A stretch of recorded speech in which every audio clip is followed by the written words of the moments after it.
dollars being used there. So we think we're in a good position when it comes to that. And knock on wood, right? So the office space, that entire wing, right now, if you stand in the hallway, it looks 99% complete. They're installing furniture in the offices now, in that whole right side of the hallway, and the finishing touches will be done by this week, Thursday. So we have a walkthrough, sign off, so next week when we come back after that little break, that's where the office will be operating out of. So their goal is to clean everything up in that, I call it, as you're looking at the building, the right-hand side, which is the north side. All that's gonna get cleaned up outside, and it'll be still rough because the land there is really beat up, but that's gonna be the entrance that everybody's gonna come through from this point on. So we're officially making the move of the office staff by the end of this week, beginning of next week. So looking great. It's a big moment for Mayville High School to be able to do that. So then they're gonna shift then, and where the office currently is, that'll become the new job site. So the guidance office suite, the concession stand that we've never had before, the new bathrooms that are located there, and like the transition room. So for special education, those are the spaces now that are about to be renovated. So the knocking walls out, you name it. So those spaces have already all been abated, so it's renovation. So that's coming up. So that's exciting. The gym lobby itself will be done. The big job fair, career fair that we have is the end of April, and the goal is to have that lobby all complete prior to it. So that's also awesome. Just right now it's up there after school, and it's wide open, walls are being painted, ceilings going in.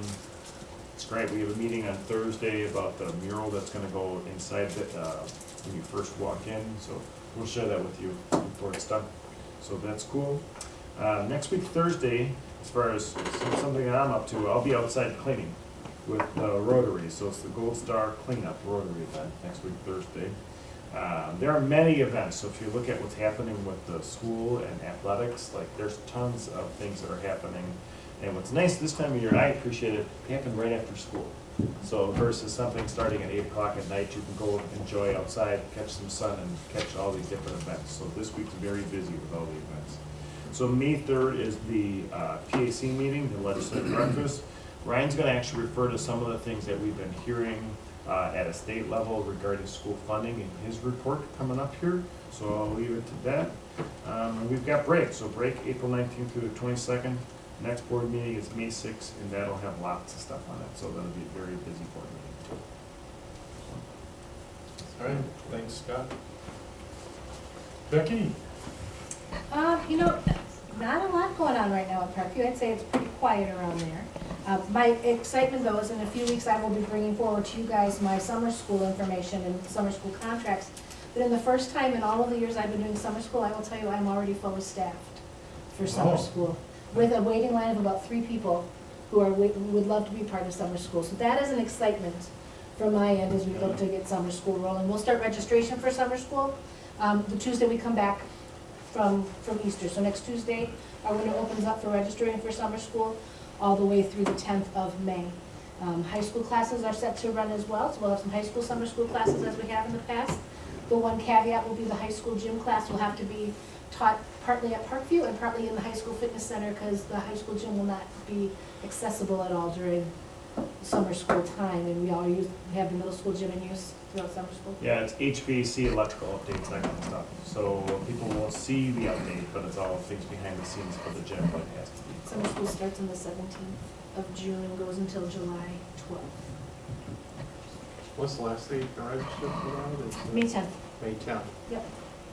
Any chance in the future, I still haven't seen it, is any type of billboards, anything, especially downtown, using some of the city's property, even out here, letting people know, Yeah. because that's FTE. Here's what we're up to. And that helps us out. So I'm working with Travis, and what I would like to do is to take their heavy-duty poles, and metal poles, okay, that are permanently installed, and then you order the plastic, like the heavy nylon banners that go inside them.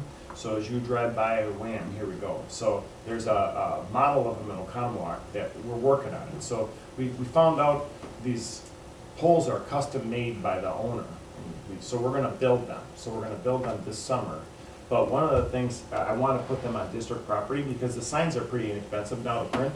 So as you're driving by here on the highway, there's a nice big sign that says summer school enrollment. So we'd like to have those located in some key places here. The other thing that I thought would be a good one would be right off of the downtown, when you're close to your house. Yeah. There's that green space there. Absolutely. That can be a community one. Yeah. So in Oconomowoc, it's a community one, and anybody who's looking forward to putting, I don't promo. think the city would have problems with So that was the thought. So I'm already investigating that, and we do know what the solution was. We reached out to them to find out. You And gotta some watch out people on the state pay, highway out there. they pay for that. So, State highway, you can't do that out there. You shoot. can put it on a portable thing. You can put it on. So we can put it up at the But not high on the school, we can permanent. put it at the middle school, so, You put it by us across from Quick Trip too. so can we put it, way back in our If you're property? off the. No, you gotta have it portable. So, we do Or- wanna get some more marketing material, so if when you walked in, you saw there's a sign that says we're hiring, Yeah. those are fine, they blow down and Absolutely. that's probably better for inside, So we have an idea for some more like heavy duty signs, like our thank you to the community signs that we have, they're on those stakes, just, the wind just destroys them. So, the goal is something more heavy duty, so we've got a plan, we just need the ground to thaw, and then we need to figure out where they can go. So, yeah. All right, thank you, Becky. Oh, one last thing, more emails too. I hate to say it sometimes, just I did see one coming out of St. John's, but Okay. more emails maybe. Bob? Yes, John. I spoke in the past about the One Water poster contest, and an update is that we're very excited to share that Mayville Middle School won 3 of the 12 awards at the state level for the posters that were submitted. Again, if you recall, Mayville had by far more submissions of posters to that event than any other school participating. We'd like to recognize Haven Siegel, who was awarded first place out of the 6th grade state finalists. Kaya Harris took 2nd overall from the 5th grade entries, and Leah Voskuel placed first out of the top 15 4th grade entries from the state. So this is a fantastic representation for Mayville Middle School and the School District of Mayville.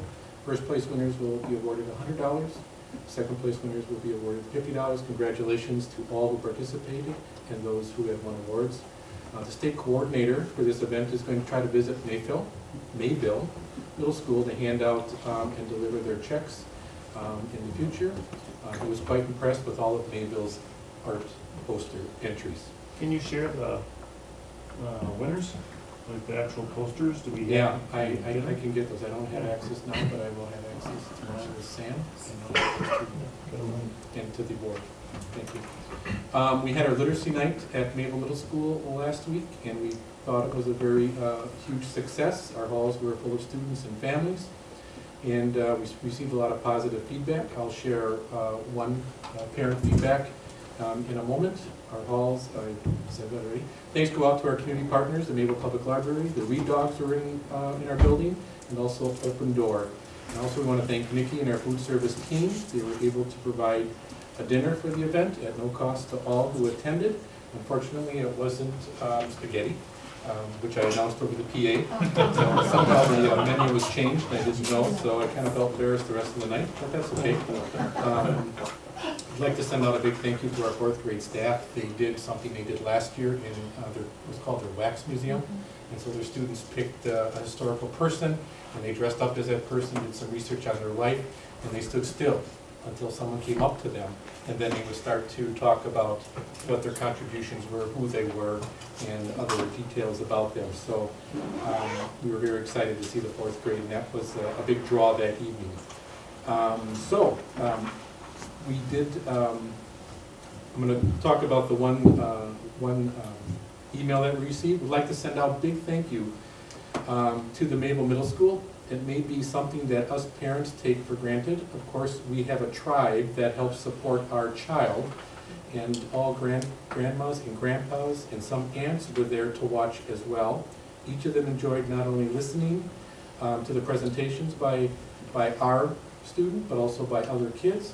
They thought it was so neat. Then my sister, who was a teacher in the Beaver Dam District, was so impressed. She said, "This is so awesome. We try to give parents in our building and never have a turnout like this." Take it for what it's worth, but it was nice to hear from her.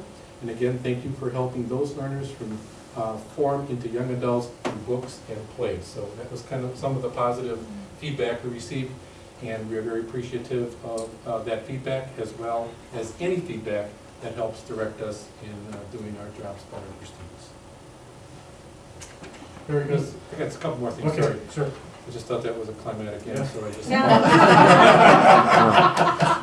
Upcoming Discovery World field trip. Our third graders will be visiting Discovery World in Milwaukee on Friday, April 26th. Sixth grade camp will start. Sixth grade environmental camp, Monday, April 29th. They will leave early in the morning, come back Friday, May 3rd. Final preparations are underway. Students and staff are always excited. Now you can clap. Thank you. So is you already good weather for camp? I hope so. What we put up with so far. Yeah. It's gotta get nice. Yeah. I had on the sixth grade camp, I had a meeting with the leaders of sixth grade camp, and just, I found out budget-wise, what a significant event it is. Like, that is a top dollar event, and there's a lot of fundraising that occurs, and it's not required to fundraise, but it costs about $350 a student in order to do that. And as we kind of navigate what it means to be declining in enrollment, the cost doesn't change. So if you have 100 students or 75, the cost actually goes up per pupil, is what happens. So, and then if somebody, and again, it's voluntary for families to do the fundraising, but I think one of the things that's happened this year is that there have been some additional fundraisers in the school district, and it's negatively impacted their fundraisers. So we need to meet as a team to evaluate our fundraisers currently, again, state of the state, what's happening, and make sure that all of these pieces align, because what we don't want to do is just fundraise. In the meantime, the sixth grade camp's got a very important part of the curriculum, and I know that it's all based upon donations. They do have grants that help to support it, actually, they've applied for, which is great, but it's just something that we need to monitor, because as 80 students in a class or 75 in a class, it's the same cost as 100. There's fewer people to fundraise, so it's 25% less as far as people to fundraise for that. So they started already collecting, working on fundraising in fifth grade. So I think it'll end up being something that ends up at a board level eventually. So the amount this year that was not raised is big. It's a big deal. So it would not continue at the current rate of fundraising. That sixth grade camp cannot continue unless they raise more. So just things to pay attention to for us, and just want to put it out there. I think it's an amazing experience. Last year I went to stay overnight and helped volunteer, and it's all curriculum. It's a great learning experience. It's not just a camp. It's an actual academic experience. And then the part two is when people graduate, you ask them for some of their favorite memories, and they still, even 6 years later, are saying sixth grade camp. It's one of their highlights. So it's a big deal. So just want to mention, it's exciting. If people can make it out there, please do. You're welcome to come on out to visit. So April 29th, what was the date? May 3rd, Friday. Patty has invitations. Hey, you're back there, Patty. I'm here. I didn't know you were there. I would have just said, Patty, come on and talk about it. No, So- you did great. So I hope I'm doing right by sixth grade camp. Thank you, Scott. Good, awesome. I didn't know you were out there. So, but it's a big deal, and we'd love to see the program continue. So where the sources of funds come from, we believe that this is a part of our curriculum. All students are expected to go, just so you're aware. So that is the program for the week. So you just have to really pay attention to it, move it ahead. So Patty, if you want to bring those up now, Sure. and any comments you want to make since we, No, I thought you Well, covered that sixth grade very camp. well. okay. Appreciate the plug.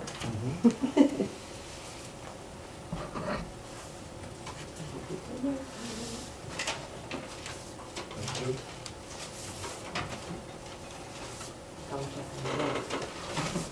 That's what matters. Great campground. Well, if the weather could be like today, even it would be fine. You know what, that was awesome, how it melted within the Yeah. first couple hours of the day, we would take it. Yeah. Last year was wet and cold. Patty, wasn't it last year? Pretty wet and cold, I remember some of it. Most years are wet and cold, but you know what, it's educational Yeah. nonetheless. It's all memorable. Yeah. I remember the last year I was there teaching, there was still ice on the lake. Mm. See, so these cold springs, they happen more often than we like. Okay, Lee, your turn. Just briefly, as Becky mentioned, summer school is in the works. We're sending our information out to incoming 9th through 12th grade parents and students tomorrow. We've got everything put together. The one change, just so you're aware, is that the summer school academic portion of the high school will be held in the new high school offices. And we can keep them right up there using our conference rooms. Couple date changes for you. I think you would have received one at your table regarding senior recognition night. We found we had a conflict with the date we were given last year for the conference track meet, so we've been able to move it over to that next Tuesday. So that's there in front of you. Then also just a reminder that prom is going to be Saturday, May 4th, with post-prom to follow. We've got a group of parents that are working on that. And then over the next couple meetings, we'll be bringing out students from high school who have gone on to some nice recognition at the state and hopefully the national level, including 2 of our FBLA students who last week qualified for the national FBLA event down in San Antonio this summer. So that's pretty exciting. So that's 2 years in a row that we've had FBLA students qualify for the national event. In addition, we'll be bringing out some solo ensemble kids as well as forensics and some other things. The names are a little too many to mention right now, but if you don't mind, we'll take privilege and over the next couple of Mondays, we'll get some kids out in front of you. Sounds good. I always like to, have students come and recognize them. Okay, Ryan, you have a report for us. Okay, I did put a printout on your desk, and that's where I discovered all the ads. So I tried figuring out where they were coming from. I noticed you guys have candies in your desk drawers. I think that could be it. Check Ryan's drawer, is it? Yeah, I do have a lot of food He in my just office. eats but meat no and ants. cheese. So the report's up there, it's also on here. I kind of gave a 6-month timeline of what we're going to be working on. It's going to encompass the budget for next year, how we're performing this year. So tonight we're going to go over kind of state budget assumptions and notes that we've made so far. And this is all based off of our networking. I go to WASBO events, me and Scott both get legislative updates at CISA 6. There's an HR network meeting that I attend. A lot of online material that gets pushed out to us. A lot of it comes from Baird. So we've utilized a lot of that in building the budget. At this point, there's still a lot of unknowns, which we'll get into later. And then in closed session, we'll discuss some staffing stuff. On Monday, May 6th, I'll give another quarterly presentation of the current fiscal year actual figures versus the budget. That'll cover, I put June 1st on there, it's actually July 1st through March 31st of this year. I'll compare to how we were doing last year at this time and also how we're comparing versus the budget. A lot of it is based off of percentages of spending and stuff like that. That same night, as Scott had mentioned, it's going to be a busy board meeting. There will be final notice of any teacher contract non-renewals, and we will have approval of 2019-2020 school year teacher contracts. May 20th, we will present a preliminary budget in the budget approval format. There will be no action required that night. We'll just have a little bit more detail with more knowns. We should have our business insurance rates at that point. We'll have more knowns on staffing plans come that day. Then after these figures, we'll just keep a log of anything that changes after that. Obviously, we can still have teacher resignations, which lead to new hires, any positions that are open. that would get filled at, rates that maybe are higher or lower than we have in the budget. We'll keep track of those as well. We'll potentially review some 2018-19 budget revisions. If there's anything worth revising the budget to generate more aid, we will do that. And then Fund 80 project discussion. We're hoping to have something put together for an after-school academic support that could possibly be funded through Fund 80. Monday, June 3rd, I'm going to give a fund balance update. It'll be similar to the report that I gave last year. I'll just update the numbers. It's a pretty general report, nothing that'll take too long, but we'll just get that fund balance out in front of you so you guys can see what the health of the fund balance is. Monday, July 15th, I will give another quarterly report with preliminary year-end outlook.